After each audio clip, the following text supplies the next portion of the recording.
Hi, I'm Kezia, a stroke survivor and a member of Bind. And hi, I'm Carrie, a stroke survivor and a member of Bind as well. And today we welcome John Hoffman, whose wife Judy was diagnosed over 28 years ago with a very unusual brain tumor. And since then they have gone on. She was given just a couple of weeks to live, but she's still going strong today and with us here.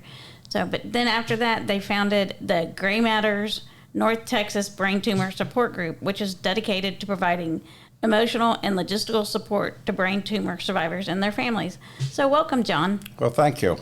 Welcome to Bindwaves, the official podcast of the Brain Injury Network of Dallas. I'm Brian White, Bind's Executive Director. On each episode, we'll be providing insight into the brain injury community. We'll be talking to members and professionals regarding their stories and the important role of Bind's Clubhouse. We work as a team to inspire hope, community, and a sense of purpose to survivors, caregivers, and the public. Thank you for tuning into Bindwaves. Let's get on with the show. Just to get started, can you tell our listeners a little bit about you? Well, we're originally from the Northeast, and I work for the DuPont Company as a chemist, and I was transferred to Chicago, Illinois.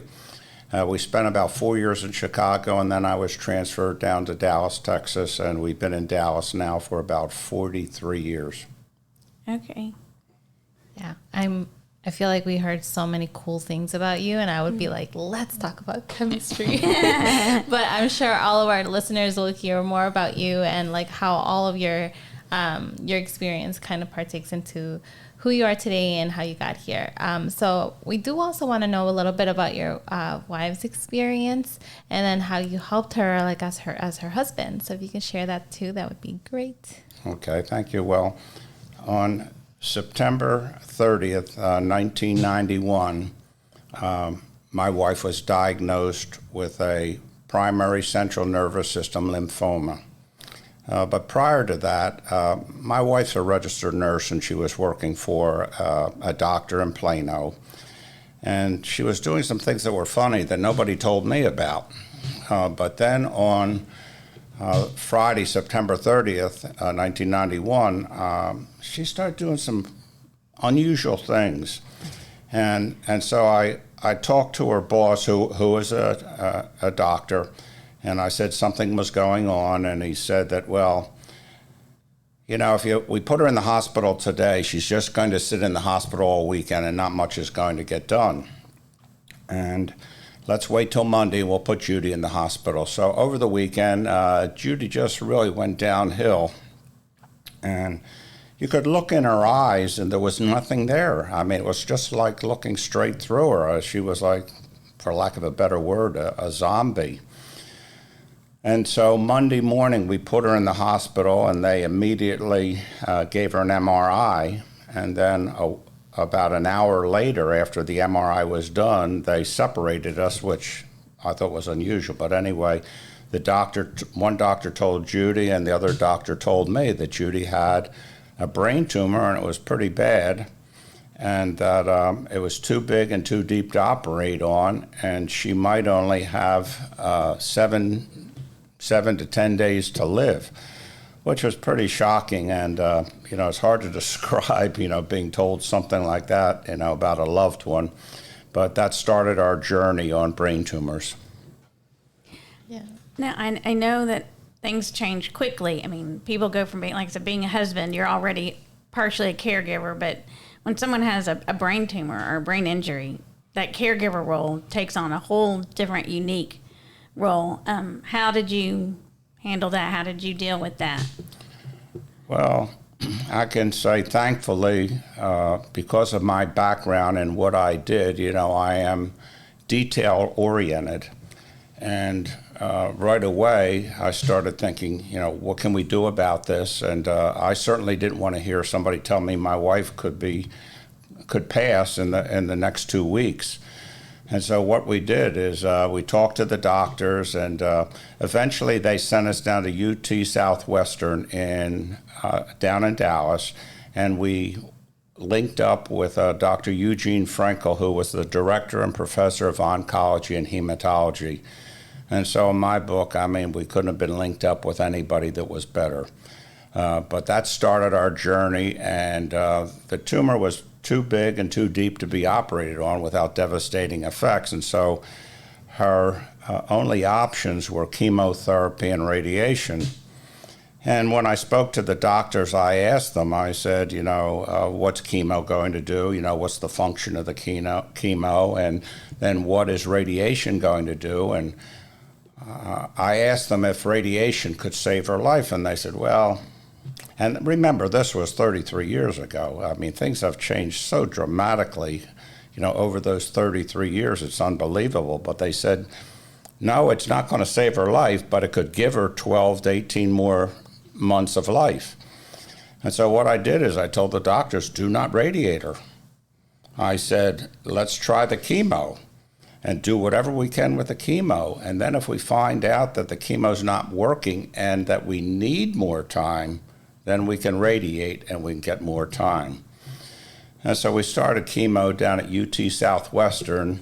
Unfortunately, and I learned a lot of things from the doctor, but eventually things stopped working, and he said, I think you need to go to Portland, Oregon. I have a student out there that I taught, and he's working with something called a blood-brain barrier disruption. Because what I found out is when you get chemo, it really has a very difficult time getting in the brain, because your brain has something that's called the blood-brain barrier. And the blood-brain barrier really protects your brain against toxic materials. And if there's anything toxic in this world, it's chemotherapy. And so it made very good sense to me that if the blood-brain barrier was trying to keep out the chemotherapy that would cure my wife, that was a problem. And if there was some place that could solve that problem, and that was Portland, Oregon. So I took Judy out to Portland, Oregon every 28 days for a year and a half. And Judy had had 24 treatments, basically where they open the barrier chemically, and then they put 100 times more chemotherapy injected directly into her brain. They would do one hemisphere of her brain one day, and the second hemisphere of her brain the second day. And then she would be released. We'd fly home, and in 28 more days, we'd go back. Wow. It happened 24 times. They flooded her brain. Wow. That's a lot. Like, I think this is the first time I hear about this, so it's like a little bit shocking, and like it's a lot of information to gather and put together. But you were also saying how her symptoms were very, like, you couldn't explain, and you're very smart. You have a lot of things going on. Like, what were her symptoms like before you even knew where she was at with the tumor? Like, what were her symptoms? Well, to be honest, and maybe it was me, I didn't see a lot until that Friday. But then when I talked to her doctor, there were some of the people that work with my wife. They said, yeah, she was doing some unusual things. She would take blood from a patient, and she'd go put it in a drawer and leave it there. She wouldn't send the blood to be analyzed. And when everybody started talking and we added everything up, we said, there was something wrong. I didn't hear these things. I only visually saw what was going on at home. Yeah. And on that Friday, I really noticed something, because when she started to slip, she went downhill fast, very fast. And I just picked that up, and that's why I took her to talk to her boss and say, hey, what's going on here? Right. And I had another question. And then for, like, once she started doing the treatment in Oregon, it's okay to be flying like that frequently, regardless of the treatment she was being put through? I mean, she did it and she's fine. It's so very difficult to describe, to be honest with you. And I look back and I really wonder how we ever did it. Yeah. Because I had to give Judy needles in the stomach on the airplane. She was taking Coumadin to thin her blood. And Coumadin's a long-lasting drug, But with the treatment, she was actually being operated on in Oregon. They considered it an operation. And so she couldn't be on Coumadin. And so when we flew to Oregon, we had to take her off of Coumadin and put her on heparin. Yep. But heparin's only a short-acting blood thinner, and it only lasts for like 4 hours. Well, the flight alone to Oregon was 4 hours. And, you know, you have to go to the airport, you have to go through security, you have to wait for the plane. And, you know, we weren't working with somebody that had the usual mobility. So anything we did took longer. And so we were I was required to give her shots in the stomach on the airplane to get her to Oregon. And it was a horrific experience. And I honestly look back and I don't know how we did it. But I made up my mind my wife was going to survive. Right. And if she did not survive, I wanted to make sure that we learned something that would help somebody else.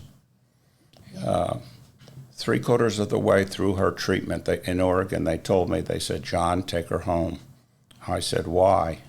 They said, "It's not working anymore, John." I said, "The heck we will." I said, "I don't care what you do." And I mean this. I said, "Kill her. But don't let her die in vain. If my wife is going to pass, let's learn something that could help someone else survive."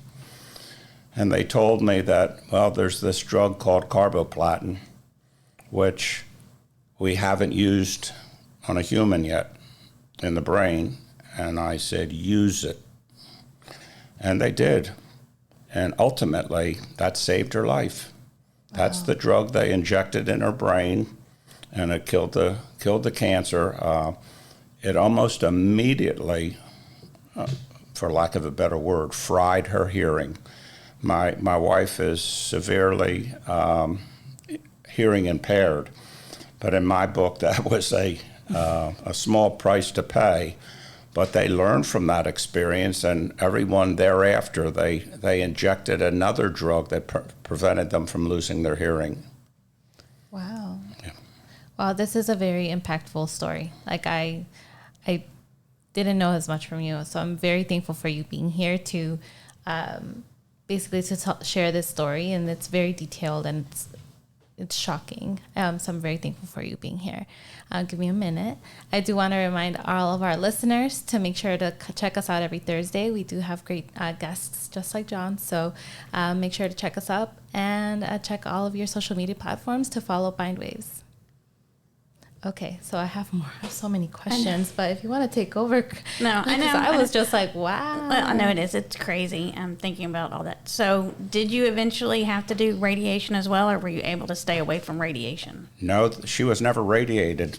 And basically, the protocol that she was on, let's call it what it is, it was experimental. Sure. And so after everything was over and, 4, 5, 6 years later, whatever it was, I don't know, they looked at all the results, and I got copies of the results, and they basically found out that the test group that was radiated was less successful than the test group that was not irradiated. So basically, the call that we made was a good call. And again, I'm very thankful for my nature and for my background as for lack of a better word, a scientist. But nowhere's near what these people were. I mean, they were in the outer limits. They saved my wife's life. And I don't know how we did it for 2 years. I think it's amazing that it really shows how much you're passionate about just helping everyone in the brain cancer tumor world, because you're saying, if my wife dies, I can live with that, but don't let it be in vain. We need to know what works, why it didn't work, what we can do for others, and that just amazes me. I mean, is brain cancer common? Or brain tumors? It's not uncommon, let's put it that way. Yeah. And I think now we're seeing more and more of it, and there's lots of cancers. They're all terrible, terrible, and I don't wish any on anybody. But when you got a brain tumor that's malignant, you have a very, very serious problem. I mean, it's typically life or death. And it was my goal that I was brokenhearted. I loved my wife with all my heart, and I wanted to keep her on this earth as long as I could. But if she was going to pass, I wanted to have a legacy for her that she would leave, that she would teach the doctor something that would save someone else's life. Well, it sounds like y'all did that. Yeah, and I think only sharing the story here on the podcast and having more listeners, I think it's really important, because for right now, just what I'm learning from you right now is like your dedication to being detailed and researching and seeing different options, because a lot of the times, like for example, like for me, I wasn't able to do that for myself, and I think I am that type of person that I always want to see options, but knowing that that's a possibility, you know, to learn and take time and figuring out maybe as a caregiver, as a partner, is really important for that person, and also for yourself is really important. And I think it's good for people to hear that too. So, well, you know, a caregiver has such an important part in it, because, you know, you said something. My wife had absolutely no idea what was going on. All I wanted Judy to focus on was to live. And you put all your energy into it. You know, some people got upset when they lose their hair or whatever. And, you know, when you get chemotherapy, I understand the first time you get it is the most important time. And then each time thereafter, the disease sort of gets acclimated, or that's probably the wrong word, or is less effective on the cancer. And so I told the doctors, I said, you hit her as hard as you can hit her. I said, let's kill this thing. And, you know, Judy felt terrible. She is my hero. She's the strongest woman I have ever known. But, and there were times she would tell me, she'd say, John, I can't take it anymore. And I'd say, okay, we're going to stop. But you know what's going to happen? And then maybe the next day she'd say, I really didn't mean it, John. But I used to tell her, I said, you know how bad you feel, Judy? How bad do you think the cancer feels? So I'm concerned when people say, oh, I feel great, you know, I didn't lose my hair, and, you know, and I just sit back and I think, I just hope they're getting, you know, the maximum effect from the treatment they're getting. I mean, and I'll say it again, Judy is my hero. She is the strongest woman, and what she went through is unbelievable. Yeah, I mean, just your story, it's like pretty impactful for me, for sure. It sounds, I mean, I think we hear brain injury stories a lot as members of Bind, and then also we've been experiencing a lot through our guests alone, but this is definitely a different story. But I love that you're saying that she's like your hero, like the strongest person. Earlier you did say she had a hearing issue as a limitation. Does she have any other limitation from her like day-to-day life? Well, she's got, let's say, stability problems in physically walking.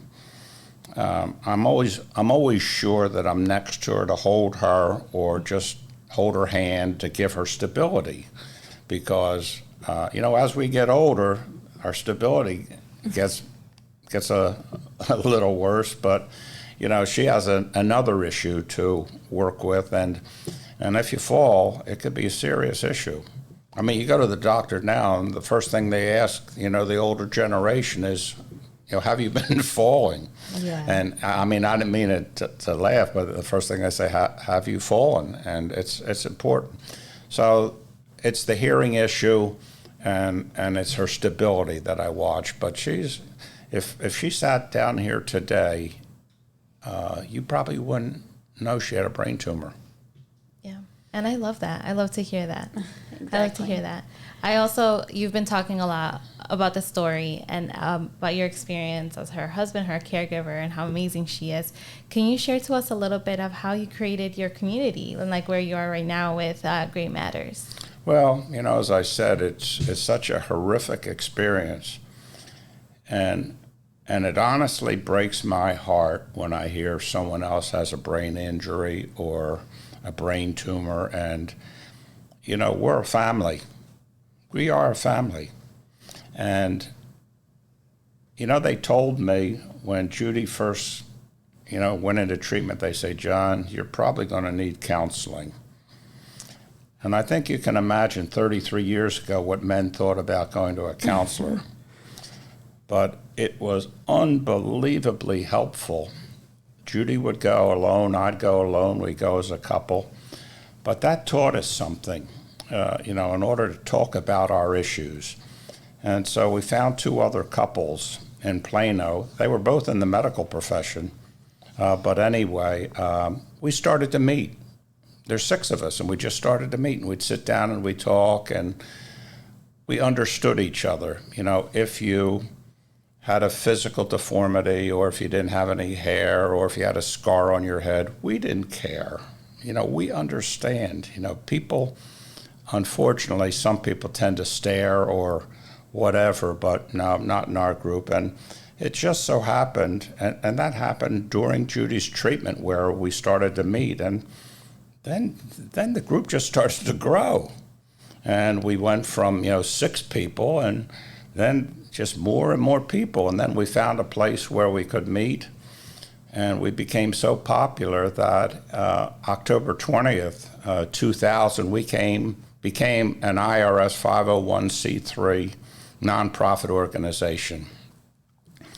And over the years, on our rolls, any particular time, I bet there's 150 people on Great Matters rolls.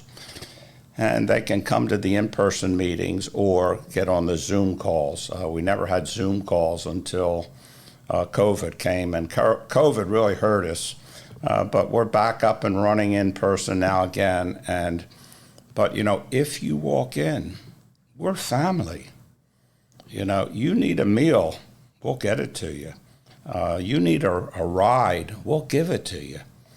And it's not something that Great Matters financially supports because we can. It's the members. Yep. We're a family. We hug, we laugh, we cry. Yeah. We cry, but that's okay to cry. That's a mechanism that you're given to, release emotion. But sometimes I think it's been 33 years. Why don't you give it up, John? 33 years. And the thing is, I can't give it up. I can't give it up. I have a wife that's sitting at home right now that I love, and I can hold her hand, and we go out to dinner, we go to the movies. And if we can help just one person going through this journey, then our efforts are successful. I love that. We kind of are all part of the same community. I know there's people may be wondering, well, Carrie, Kezia, y'all are brain injury survivors. Y'all don't have brain tumors, brain cancer. Why are you talking to this guy? But what people don't know is, unfortunately, sometimes because of the cancer or the tumor and the surgeries, it could cause a stroke or some other sort of brain injury. But so we are kind of entwined in that way. I know that we have a lot in common in the, like you said, our community, we support each other. And I know you do a lot with Head for the Cure as well. So, yeah. Well, Carrie, without question, our focus is primarily on brain tumors. But really, it's all about brain injury.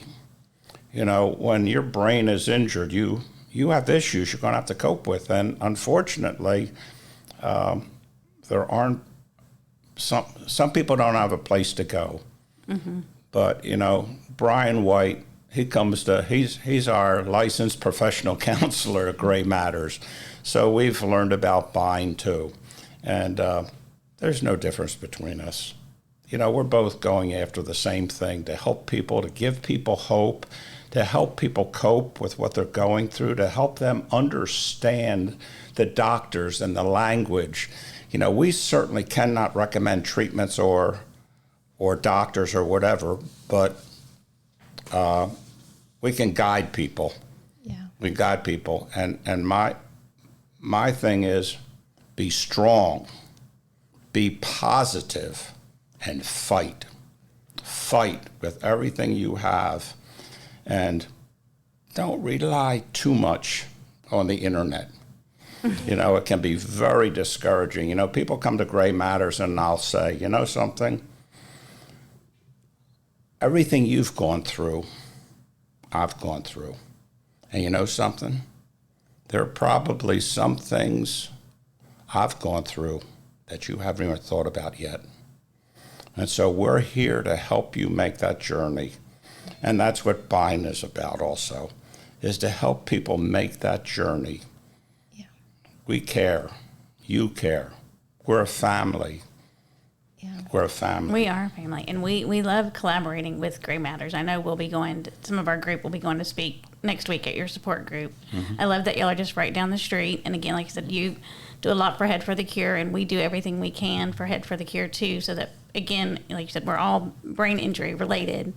We are a big community. But as we talk about Gray Matters, I guess probably the easiest thing to say is, when do y'all meet? When do y'all meet so that we can put that information in the description? Well, we meet at Encompass Rehabilitation Hospital in Plano on 15th Street and Independence, and we meet the second Tuesday of every month at 7 o'clock. And then on the fourth Tuesday of every month, we have our Zoom call. And believe it or not, we get people on the Zoom call from all over the nation. I mean, Washington, State, and, but anyway, that's when we meet. And during our in-person meetings, we actually have, little something to eat to keep you interested. We have speakers, but again, we're there to support each other. I believe there's not a question somebody going through this journey can ask where there's not an answer. Sure. In the group. Yeah. And I honestly, I just love everything that you've been sharing.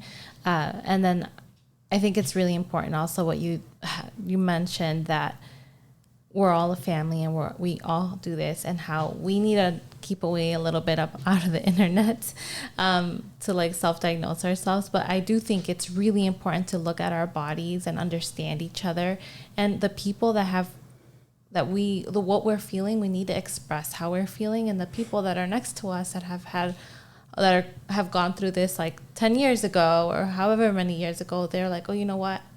I felt like that too.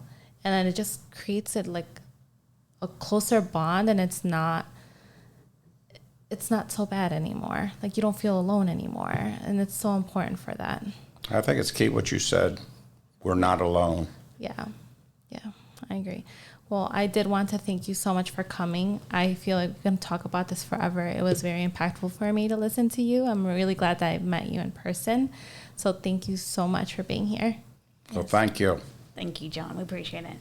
And then again, for our listeners, if you would like to contact us, remember you can email us at bindwaves@thebind.org, and we will put the Gray Matters information out there as well.